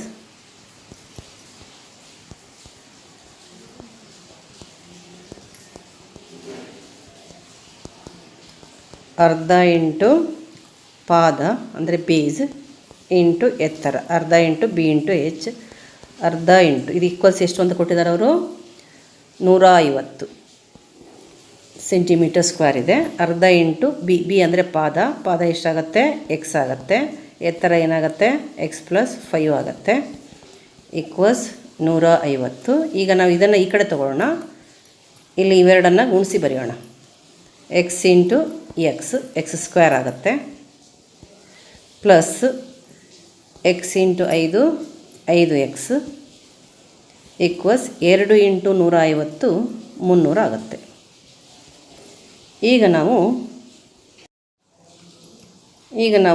300ನ್ನು ಎಡಭಾಗಕ್ಕೆ ವರ್ಗಾಯಿಸೋಣ. ಏನಾಗುತ್ತೆ? x² plus 5x. 300ನ್ನು ವರ್ಗಾಯಿಸಿದ್ರೆ ಏನಾಯಿತು? -300 ಈಕ್ವಲ್ 0 ಆಗುತ್ತೆ. ಈಗ ನಾವು ಅದನ್ನು ಬರ್ಕೊಳ್ಳೋಣ. x² plus 5x minus 300 is equals to 0. ಇದು ವರ್ಗ ಸಮೀಕರಣವಾಗಿದೆ, ಆದರ್ಶ ರೂಪದಲ್ಲಿದೆ. ನಾವು ಈಗ ಇದನ್ನು ಏನು ಮಾಡಬೇಕು? ಅಪವರ್ತನ ವಿಧಾನದಿಂದ ಎಕ್ಸ್ನ ಬೆಲೆಯನ್ನು ಕಂಡುಹಿಡಿಯಬೇಕಾಗತ್ತೆ. X square into -300 X square into -300 ಇದು ಗುಣಲಬ್ಧ ಇಸ್ ಈಕ್ವಲ್ಸ್ ಟು ಏನಾಯಿತು -300 ಎಕ್ಸ್ ಸ್ಕ್ವೇರ್ ಆಯಿತು. ಹಾಗೆಯೇ ಮೊತ್ತ +5x ಮೊತ್ತ 5x ಇದೆ. -300 ಎಕ್ಸ್ ಸ್ಕ್ವೇರನ್ನು ನಾವು ಇಲ್ಲಿ ಹೊಡಿಬೇಕಾಗಿದೆ, ಅಪವರ್ತಿಸಬೇಕಾಗಿದೆ. -300 ಎಕ್ಸ್ ಸ್ಕ್ವೇರ್. ಇಲ್ಲಿ ಮೊತ್ತಕ್ಕೆ ಪ್ಲಸ್ ಚಿಹ್ನೆ ಇದೆ, ಇಲ್ಲಿ ಗುಣಲಬ್ಧಕ್ಕೆ ಮೈನಸ್ ಇದೆ, ಬೇರೆ ಬೇರೆ ಚಿಹ್ನೆ ಬರುತ್ತೆ. ಮೈನಸ್ ಇರೋದ್ರಿಂದ ಮೊತ್ತಕ್ಕೆ ಪ್ಲಸ್ ಇರೋದ್ರಿಂದ ಪ್ಲಸ್ ಇದು ದೊಡ್ಡ ಅಪವರ್ತನ ಚಿಹ್ನೆ ಆಗಿರುತ್ತೆ. ಪ್ಲಸ್ ಇಂಟು ಮೈನಸ್ ನಮಗೆ ಗೊತ್ತಿದೆ 20 15 300 20x - 15x 20 15 300 ಬರುತ್ತೆ. 20x ಇಂಟು -15x ಅಂತಂದರೆ -300 ಎಕ್ಸ್ ಸ್ಕ್ವೇರ್. 20 - 15 ಅಂದರೆ 5. ಅದಕ್ಕೆ ನಾವಿಲ್ಲಿ ಮಾಡೋಣ, ಇದನ್ನು 4 ಪದಗಳಾಗಿ ಬರ್ಕೊಳ್ಳೋಣ. ಮೊದಲನೇ ಪದ ಎಕ್ಸ್ ಸ್ಕ್ವೇರ್ ಹಾಗೆ ಬರೆಯೋಣ. 5x ಅನ್ನು ಹಿಂಗೆ ಬರೆಯೋಣ. +20x - 15x +20x - 15x -300 = 0. X square + 20x ಅಂದರೆ ಏನಾಗುತ್ತೆ, ಎಕ್ಸ್ ಇಂಟು ಎಕ್ಸ್ + 20 ಆಯಿತು. ಪ್ಲಸ್ ಇಲ್ಲಿ -15 ಸಾಮಾನ್ಯ ತೆಗೆದ್ರೆ ಇನ್ನೇನು ಉಳ್ಕೊಳ್ತು, ಎಕ್ಸ್ 20 ಬರುತ್ತೆ. ಇಲ್ಲಿ ಎಕ್ಸ್ + 20 = 0. ಎಕ್ಸ್ + 20 ಎಕ್ಸ್ + 20 ಇದೆ, ಒಂದು ಬ್ರ್ಯಾಕೆಟಲ್ಲಿ ಬರೆಯೋಣ. ಎಕ್ಸ್ + 20 ಇನ್ನೊಂದು ಬ್ರ್ಯಾಕೆಟ್ನಲ್ಲಿ ಎಕ್ಸ್ - 15 ಬರೆಯೋಣ. ಎಕ್ಸ್ - 15 = 0. ಇದು =0 ಇದು =0 ಆಗುತ್ತೆ. ಎಕ್ಸ್ + 20 = 0 ಅಥವಾ ಎಕ್ಸ್ - 15 = 0. ಇದೇನಾಯಿತು, ಎಕ್ಸ್ = 0. 20 ಬಲಭಾಗಕ್ಕೆ ಬಂದರೆ -20 ಆಗುತ್ತೆ. ಅಥವಾ ಎಕ್ಸ್ = 0 -15 ಈ ಕಡೆ ಬಂದರೆ +15. ಎಕ್ಸ್ = -20 ಅಥವಾ ಎಕ್ಸ್ = 15. ಇಲ್ಲಿ ನಾವು ಇದನ್ನು ತೊಗೊಳ್ಳೋಂಗಿಲ್ಲ, ಮೈನಸ್ ಬಂದಿದೆ. ಅದಕ್ಕೆ ಏನು ತೊಗೋಬೇಕು, ಎಕ್ಸ್ = 15. ಎಕ್ಸ್ = 15 ಆದರೆ ಎಕ್ಸ್ ಪ್ಲಸ್ ವ್ಯತ್ಯಾಸ 5 ಇರೋದ್ರಿಂದ ಎಕ್ಸ್ + 5 ಮಾಡಬೇಕಾಗತ್ತೆ. ಪಾದ = ಎಕ್ಸ್ = 15 ಸೆಂಟಿಮೀಟರ್, ಎತ್ತರ = ಎಕ್ಸ್ + 5 = 15 + 5 = 20 ಸೆಂಟಿಮೀಟರ್. ಈಗ ನಾವು 50ನೇ ಪ್ರಶ್ನೆಯನ್ನು ಬಿಡಿಸೋಣ. ಇದು ಹೊಸ LBIಯ 52ನೇ ಪ್ರಶ್ನೆ, ಹಳೆ LBIಯ 50ನೇ ಪ್ರಶ್ನೆ. ಪ್ರಶ್ನೆ ಏನಿದೆ ಅಂತಂದರೆ, 2 ಅನುಕ್ರಮ ಧನ ಸಮಪೂರ್ಣಾಂಕಗಳ ವರ್ಗಗಳ ಮೊತ್ತವು 164 ಆದರೆ ಆ ಪೂರ್ಣಾಂಕಗಳನ್ನು ಕಂಡುಹಿಡಿಯಿರಿ. ಇಲ್ಲಿ ಹೇಳಿರೋದೇನು, 2 ಧನ ಸಮಪೂರ್ಣಾಂಕಗಳು, ಅನುಕ್ರಮ ಧನ ಸಮಪೂರ್ಣಾಂಕಗಳು ಅಂದರೆ ಒಂದರ ನಂತರ ಒಂದು ಬರುವ ಸಮಸಂಖ್ಯೆಗಳು. ಸಮಸಂಖ್ಯೆ ಮೊದಲನೇದು 2, ನಂತರ 4, 6 ಈ ಥರ ಇರುತ್ತೆ. 2 ಸಮಸಂಖ್ಯೆಗಳ ನಡುವಿನ ವ್ಯತ್ಯಾಸ 2 ಇರುತ್ತೆ. ಮೊದಲನೇ ಸಮಸಂಖ್ಯೆ ಎಕ್ಸ್ ಇದ್ದರೆ ಎರಡನೇ ಸಮಸಂಖ್ಯೆ ಅದಕ್ಕಿಂತ 2 ಜಾಸ್ತಿ ಇರುತ್ತೆ, ಎಕ್ಸ್ + 2. ಇಲ್ಲಿ 2 ಅನುಕ್ರಮ ಧನ ಸಮಪೂರ್ಣಾಂಕಗಳನ್ನು ನಾವು ಏನಂತ ತಗೋಬೇಕು, ಎಕ್ಸ್ ಮತ್ತು ಎಕ್ಸ್ + 2. ಅವುಗಳ ವರ್ಗಗಳ ಮೊತ್ತ ಅಂತಂದರೆ ಎಕ್ಸ್ ಸ್ಕ್ವೇರ್ ಮತ್ತು ಎಕ್ಸ್ + 2 ಹೋಲ್ ಸ್ಕ್ವೇರ್ ಇವೆರಡರ ಮೊತ್ತ 164 ಆಗುತ್ತೆ. ಅಂದರೆ X square + X + 2 whole square ಇವೆರಡರ ಮೊತ್ತ 164 ಆಗುತ್ತೆ. ನಾವು ಇದನ್ನು ಸಂಕ್ಷೇಪಿಸಿ ವರ್ಗ ಸಮೀಕರಣದ ಆದರ್ಶ ರೂಪಕ್ಕೆ ತಂದು ಅಪವರ್ತಿಸುವುದರ ಮೂಲಕ ಎಕ್ಸ್ನ ಬೆಲೆಯನ್ನು ಕಂಡುಹಿಡ್ಕೋಬೇಕು. 2 ಅನುಕ್ರಮ ಧನ ಸಮಪೂರ್ಣಾಂಕಗಳು ಎಕ್ಸ್ ಮತ್ತು ಎಕ್ಸ್ + 2 ಆಗಿರಲಿ ಅಂತ ಬರೆಯೋಣ. 2 ಅನುಕ್ರಮ ಧನ ಪೂರ್ಣಾಂಕಗಳು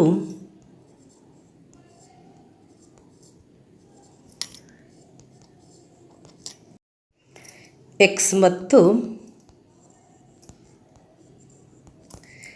ಎಕ್ಸ್ ಪ್ಲಸ್ 2 ಆಗಿರಲಿ.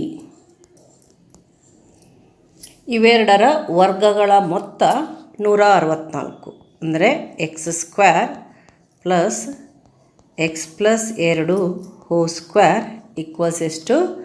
164. ಈಗ ನಾವು ಎಕ್ಸ್ ಸ್ಕ್ವೇರನ್ನು ಹಾಗೆ ಬರೆಯೋಣ. X square plus X plus 2 whole square. X plus 2 whole square ಅಂತಂದರೆ ನಾವು A plus B whole square ಸೂತ್ರವನ್ನು ಇಲ್ಲಿ ಉಪಯೋಗಿಸಬೇಕಾಗತ್ತೆ. ನಿತ್ಯ ಸಮೀಕರಣ A plus B whole square equals ಏನು? A square plus 2ab plus B square. ಹಾಗೆ x plus 2 whole square equals ಏನಾಗುತ್ತೆ? X square plus 2 into X into 2 plus 2 square ಆಯಿತು. ಇಲ್ಲಿ ಎಕ್ಸ್ ಸ್ಕ್ವೇರ್ ಅಂದರೆ ಎಕ್ಸ್ ಸ್ಕ್ವೇರ್ ಬರೆಯೋಣ. ಇಲ್ಲ ಅಂತಂದರೆ ನೇರವಾಗಿ ನಾವು ಇಲ್ಲಿ ಅದನ್ನು ಬರೆದ್ಬೇಡ. ಎಕ್ಸ್ ಪ್ಲಸ್ 2 ಹೋಲ್ ಸ್ಕ್ವೇರ್ ಇದರ ವಿಸ್ತಾರ ರೂಪವನ್ನು ಇಲ್ಲಿ ಬರೆಯೋಣ. X square plus 2 into X into 2 plus 2 square equals 164 ಬರೆಯೋಣ. ಇಲ್ಲಿ ಇದು ಏನಿದೆ ಇದು ಎಕ್ಸ್ ಪ್ಲಸ್ 2 ಹೋಲ್ ಸ್ಕ್ವೇರ್ನ ವಿಸ್ತಾರ ರೂಪ. X square plus 2 into X into 2 plus 2 square. X square plus x ಸ್ಕ್ವೇರನ್ನ ಕೂಡಿಸಿ ಬರೆಯೋಣ. ಎಷ್ಟು ಎಕ್ಸ್ ಸ್ಕ್ವೇರ್ ಆಗುತ್ತೆ? 2 x square plus 2 4 x plus 2 square ಅಂದರೆ 4 ಮತ್ತು 164 ಎಡಭಾಗಕ್ಕೆ ವರ್ಗಾಯಿಸೋಣ. ಈಕ್ವಲ್ಸ್ 0 ಆಯಿತು. ಈಗ ನಾವಿಲ್ಲಿ 2 ಎಕ್ಸ್ ಸ್ಕ್ವೇರನ್ನು ಮತ್ತು ಪ್ಲಸ್ 4 ಎಕ್ಸನ್ನು ಹಾಗೆ ಬರೆಯೋಣ. 2 x square plus 4 X. 4 minus 164 ಅಂತಂದರೆ 164ರಲ್ಲಿ 4 ಕಳೆದ್ರೆ 160. ಅಂದರೆ ದೊಡ್ಡ ಸಂಖ್ಯೆ 164 ಇದೆ, ಅದಕ್ಕೆ ಮೈನಸ್ 160 ಈಕ್ವಲ್ಸ್ 0. ಇಲ್ಲಿ 2, 4 ಮತ್ತು 160 ಇದೆ. ನಾವು 2 ಸಾಮಾನ್ಯವಾಗಿ ಹೊರತೆಗಿಬೋದು. ಬ್ರ್ಯಾಕೆಟಲ್ಲಿ ಉಳ್ಕೊಳ್ಳುತ್ತೆ. ಇಲ್ಲಿ ಎಕ್ಸ್ ಸ್ಕ್ವೇರ್ ಉಳ್ಕೊಳ್ತು. ಇಲ್ಲಿ 2 2 4 2 ಎಕ್ಸ್ ಉಳ್ಕೊಳ್ತು. ಮೈನಸ್ 2 16 16 2 8 16 2 80 160. ಅಂದರೆ ಇಲ್ಲಿ 2 ಹೊರಗಡೆ ಹೋದಾಗ ಬ್ರ್ಯಾಕೆಟ್ನಲ್ಲಿ ಏನು ಬರುತ್ತೆ? X square plus 2 x minus 80 ಬರುತ್ತೆ ಈಕ್ವಲ್ 0. ನಾವಿಲ್ಲಿ ವಾಪಸ್ ಮಲ್ಟಿಪ್ಲೈ ಮಾಡಿದ್ರೆ ನಮಗೆ ಬರಬೇಕಿಲ್ಲಿ 2 ಇಂಟು ಎಕ್ಸ್ ಸ್ಕ್ವೇರ್ ಇನ್ನು ಬಂತು 2 x square. 2 into 2 X 4 X ಬರುತ್ತೆ. 2 ಇಂಟು ಮೈನಸ್ 80 ಮೈನಸ್ 160 ಬರುತ್ತೆ. ಈಗ ನಾವು 0ಯನ್ನು 2 ಬಲಭಾಗಕ್ಕೆ ಕಳಿಸಿದರೆ 0/2 0 ಆಗುತ್ತೆ. ಅಂದರೆ ಏನು ಬರಿಬೋದು ನಾವೀಗ? X square plus 2 x minus 80 ಬರೆಯೋಣ. X square plus 2 x minus 80 equal 0. ಈಗ ನಾವು ಇದನ್ನು ಅಪವರ್ತಿಸಬೇಕು. ಮೊದಲನೇ ಪದ ಇಂಟು ಮೂರನೇ ಪದ, ಅದು ಗುಣಲಬ್ಧ ಈಸ್ ಈಕ್ವಲ್ಸ್ ಟು ಏನು? ಗುಣಲಬ್ಧ equals x square into minus 80. X square into minus 80 equals minus 80 x square. ಮೊತ್ತ ಮಧ್ಯದ ಪದ 2 ಎಕ್ಸ್. ಮೊತ್ತ ಈಸ್ ಈಕ್ವಲ್ಸ್ ಟು 2 ಎಕ್ಸ್.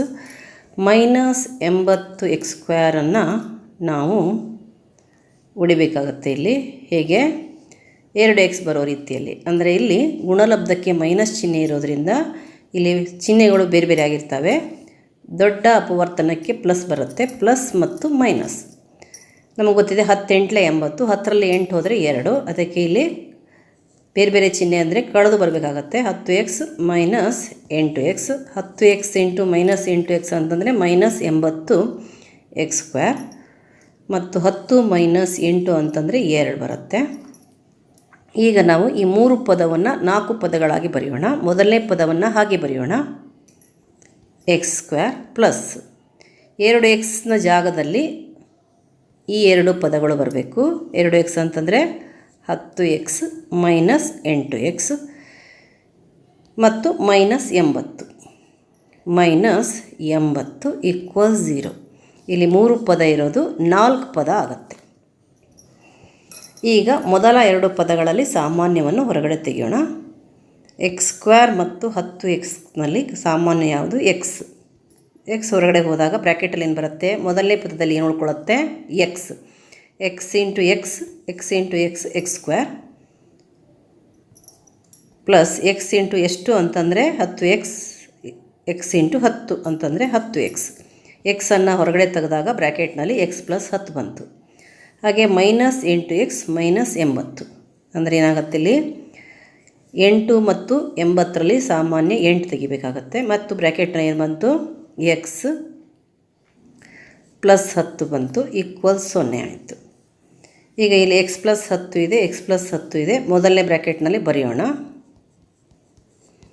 ಎರಡನೇ ಬ್ರ್ಯಾಕೆಟಲ್ಲಿ ಏನು ಬರಬೇಕು? X minus 8 equal 0. ಈಗ X plus 10 equal 0, X minus 8 equal 0 ಬರೆಯೋಣ. ನಮಗೆ ರೇಖಾತ್ಮಕ ಸಮೀಕರಣ ಸಿಗುತ್ತೆ. ಎಕ್ಸ್ ಪ್ಲಸ್ 10 ಈಕ್ವಲ್ 0 ಅಥವಾ x minus 8 equal 0. X equals ಏನಾಯಿತು? 0. 10ಅನ್ನು ವರ್ಗಾಯಿಸಿದರೆ ಮೈನಸ್ 10 ಆಯಿತು. X is equals to minus 10. ಇಲ್ಲಿ x is equals to 0 minus 8ಅನ್ನು ವರ್ಗಾಯಿಸಿದರೆ ಪ್ಲಸ್ 8. X equals 8. ನಾವು ಇಲ್ಲಿ ಧನ ಪೂರ್ಣಾಂಕ ಆಗಿರೋದ್ರಿಂದ ಪ್ಲಸ್ಸನ್ನು ತೊಗೋಬೇಕಾಗತ್ತೆ, 8ಅನ್ನು ತೊಗೋಬೇಕು. ಇಲ್ಲಿ ಮೈನಸನ್ನು ತೊಗೊಳ್ಳಿಕ್ಕಾಗಲ್ಲ. ಧನ ಸಮಪೂರ್ಣಾಂಕಗಳು ಅಂತ ಇರೋದ್ರಿಂದ 8 ತೊಗೋಬೇಕು. ಮೊದಲನೇ ಸಂಖ್ಯೆ ದೊರಕ್ತು ನಮಗೆ 8. ಎರಡನೇ ಸಂಖ್ಯೆ ಏನಾಗುತ್ತೆ? ಎಕ್ಸ್ ಪ್ಲಸ್ 2 ಜಾಸ್ತಿ ಅಂದರೆ ಎಕ್ಸ್ ಇಸ್ ಈಕ್ವಲ್ಸ್ ಟು 8 ಆದರೆ ಎಕ್ಸ್ ಪ್ಲಸ್ 2 ಎರಡನೇ ಸಂಖ್ಯೆ 8 ಪ್ಲಸ್ 2 ಈಕ್ವಲ್ಸ್ 10.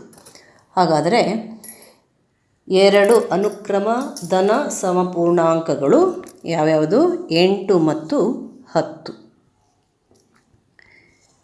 2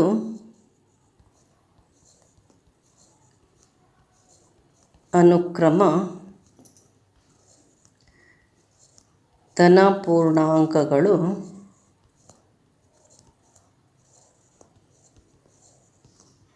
8 ಮತ್ತು 10. ಈಗ 51ನೇ ಪ್ರಶ್ನೆಯನ್ನು ಬಿಡಿಸೋಣ. ಇದು ಹಳೆ LBAಯ ಹೋದ ವರ್ಷದ LBAಯ 51ನೇ ಪ್ರಶ್ನೆ ಮತ್ತು ಈ ವರ್ಷದ LBAಯ 53ನೇ ಪ್ರಶ್ನೆ. 2 ಸಂಖ್ಯೆಗಳ ಮೊತ್ತ 24 ಮತ್ತು ಅವುಗಳ ಗುಣಲಬ್ಧ 182 ಆದರೆ ಆ ಸಂಖ್ಯೆಗಳನ್ನು ಕಂಡುಹಿಡಿಯಿರಿ. ಇಲ್ಲಿ ಏನನ್ನು ಕೊಟ್ಟಿದ್ದಾರೆ ಅವರು? 2 ಸಂಖ್ಯೆಗಳ ಮೊತ್ತವನ್ನು ಕೊಟ್ಟಿದ್ದಾರೆ ಮತ್ತು ಅವುಗಳ ಗುಣಲಬ್ಧ ಕೊಟ್ಟಿದ್ದಾರೆ. ಮೊತ್ತ 27 ಕೊಟ್ಟಿರೋದ್ರಿಂದ ನಾವು ಸಂಖ್ಯೆಗಳನ್ನು ಏನಂತ ತೊಗೋಬೇಕು? ಏನಂತ ತೊಗೊಂಡ್ರೆ ನಮ್ಗೆ ಅನುಕೂಲ ಆಗುತ್ತೆ?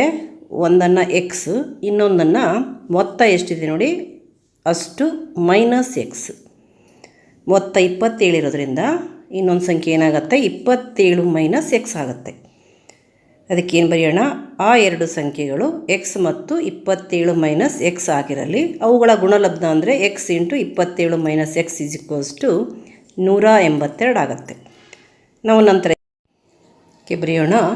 2 ಸಂಖ್ಯೆಗಳು ಎಕ್ಸ್ ಮತ್ತು 27 ಮೈನಸ್ ಎಕ್ಸ್ ಆಗಿರಲಿ. 2 ಸಂಖ್ಯೆಗಳು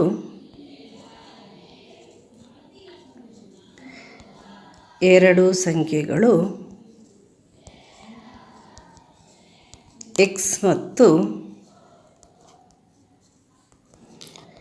27 ಮೈನಸ್ ಎಕ್ಸ್ ಆಗಿರಲಿ.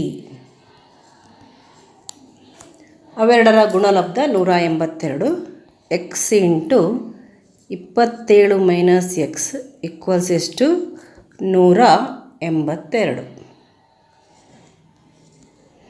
ಇಲ್ಲಿ ನಾವು ಎಕ್ಸನ್ನು 27ಕ್ಕೆ ಮತ್ತು ಎಕ್ಸಿಂದ ಮೈನಸ್ ಎಕ್ಸಕ್ಕೆ ಗುಣಿಸಿ ಬರೆಯೋಣ. ಎಕ್ಸ್ ಇಂಟು 27 ಅಂತಂದರೆ 27 ಎಕ್ಸ್ ಆಗುತ್ತೆ. ಎಕ್ಸ್ ಇಂಟು ಮೈನಸ್ ಎಕ್ಸ್ ಅಂತಂದರೆ ಮೈನಸ್ ಎಕ್ಸ್ ಸ್ಕ್ವೇರ್ ಮತ್ತು ಈ 182ಅನ್ನು ಎಡಭಾಗಕ್ಕೆ ವರ್ಗಾಯಿಸೋಣ. ಮೈನಸ್ 182 ಈಕ್ವಲ್ಸ್ 0 ಆಗುತ್ತೆ. ಈಗ ನಾವು ಆದರ್ಶ ರೂಪಕ್ಕೆ ತರಬೇಕಾದ್ರೆ ಮೊದಲಿಗೆ ಎಕ್ಸ್ ಸ್ಕ್ವೇರನ್ನು ಬರೆಯೋಣ. ಮೈನಸ್ ಎಕ್ಸ್ ಸ್ಕ್ವೇರ್ ಇದೆ, ಅದನ್ನು ಬರೆಯೋಣ. ನಂತರ 27 ಎಕ್ಸ್ ಇದೆ, ಪ್ಲಸ್ 27 ಎಕ್ಸ್ ಬರೆಯೋಣ. ಹಾಗೆ ಮೈನಸ್ 182ಅನ್ನು ಮೂರನೇ ಬರೆಯೋಣ ಈಕ್ವಲ್ಸ್ 0. ಈಗ ಇಲ್ಲಿ ಎಕ್ಸ್ ಸ್ಕ್ವೇರ್ಗೆ ಮೈನಸ್ ಇರೋದ್ರಿಂದ ನಾವು ಮೈನಸ್ಸನ್ನು ಹೊರಗಡೆ ತೆಗೆದ್ರೆ ಬ್ರ್ಯಾಕೆಟಲ್ಲಿ ಎಲ್ಲ ಚಿಹ್ನೆಗಳು ಬದಲಾಗ್ತವೆ. ಇದೇನಾಯಿತು, ಎಕ್ಸ್ ಸ್ಕ್ವೇರ್ ಆಯಿತು. ಇದೇನಾಯಿತು, -27x ಆಯಿತು. ಪ್ಲಸ್ 182 = 0. ಈಗ ನಾವು ಇದನ್ನು ಬರ್ಕೊಳ್ಳೋಣ.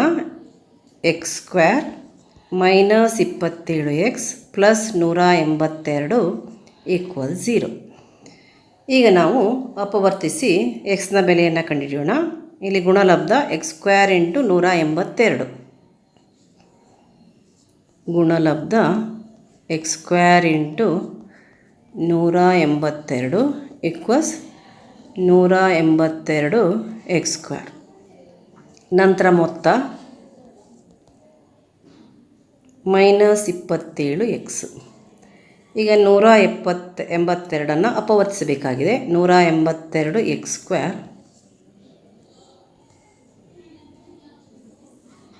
ಇಲ್ಲಿ 182 ಏನಿದೆ ಪ್ಲಸ್ ಇರೋದ್ರಿಂದ ಎರಡಕ್ಕೂ ಸೇಮ್ ಚಿಹ್ನೆ ಬರುತ್ತೆ. ಯಾವುದು ಅಂತಂದರೆ ಮೊತ್ತದ ಚಿಹ್ನೆ ಮೈನಸ್ ಬರುತ್ತೆ. ಮೈನಸ್ ನಾವು 182 ಅಪವರ್ತಿಸೋಣ. 2 9 2 1 ನಂತರ 7 1 7 3 7 3 13 1 ಇಲ್ಲಿ 2 7 14 ಮತ್ತು 13 14 ಮತ್ತು 13 ಬರುತ್ತೆ.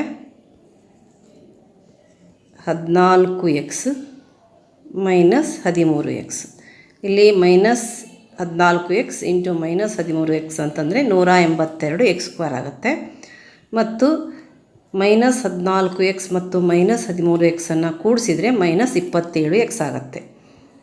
-27x ಆಗುತ್ತೆ. ಈಗ ನಾವಿಲ್ಲಿ ಈ 3 ಪದವನ್ನು ಒಡೆದುಬಿಟ್ಟು 4 ಪದ ಬರೆಯೋಣ. ಮೊದಲನೇ ಪದವನ್ನು ಹಾಗೆ ಬರೆಯೋಣ. ಎಕ್ಸ್ ಸ್ಕ್ವೇರ್ -27x ಒಡೆದುಬಿಟ್ಟು -14x ಮತ್ತು -13x ಬರೆಯೋಣ. -14x -13x. ನಂತರ ನಾಲ್ಕನೇ ಪದವಾಗಿ 182 ಬರುತ್ತೆ. ಪ್ಲಸ್ 182 = 0. ಮೊದಲ ಎರಡು ಪದಗಳಲ್ಲಿ ಸಾಮಾನ್ಯ ತೆಗೆಯೋಣ. ಸಾಮಾನ್ಯವಾಗಿ ಬರುತ್ತೆ ಎಕ್ಸ್ ಸ್ಕ್ವೇರ್ ಮತ್ತು -14x ಅಲ್ಲಿ ಸಾಮಾನ್ಯ ಎಕ್ಸ್ ತೆಗೆದರೆ ಬ್ರ್ಯಾಕೆಟ್ನಲ್ಲಿ ಇಲ್ಲಿ ನೋಡ್ಕೊಳ್ತು ಎಕ್ಸ್ -14 ಆಯಿತು. ಹಾಗೆ ಇವೆರಡರಲ್ಲಿ ಸಾಮಾನ್ಯ -13 ಇಲ್ಲೇ ನೋಡ್ಕೊಳ್ತು ಎಕ್ಸ್ ಉಳ್ಕೊಳ್ತು -13 14 182. ಈಗ ಇಲ್ಲಿ ಎಕ್ಸ್ -14 ಇದೆ, ಎಕ್ಸ್ -14 ಇದೆ. ಒಂದು ಬ್ರ್ಯಾಕೆಟಲ್ಲಿ ಬರೆಯೋಣ. ಇನ್ನೊಂದು ಬ್ರ್ಯಾಕೆಟ್ನಲ್ಲಿ ಎಕ್ಸ್ -13 ಬರೆಯೋಣ. ಎಕ್ಸ್ -13 = 0. ಈಗ ಇಲ್ಲಿ ನಾವು ಎಕ್ಸ್ -14 = 0, ಎಕ್ಸ್ -13 = 0 ಬರೆಯೋಣ. ಅದನ್ನು ಎಕ್ಸ್ -14 = 0, ಎಕ್ಸ್ -13 = 0.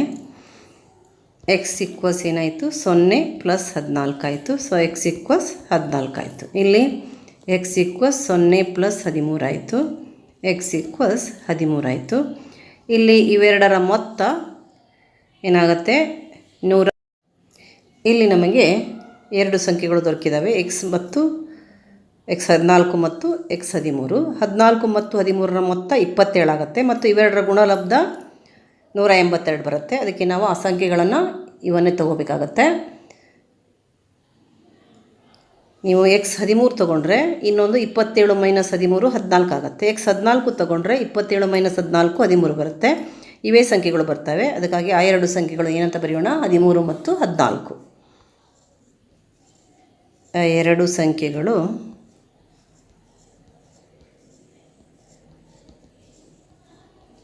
13 ಮತ್ತು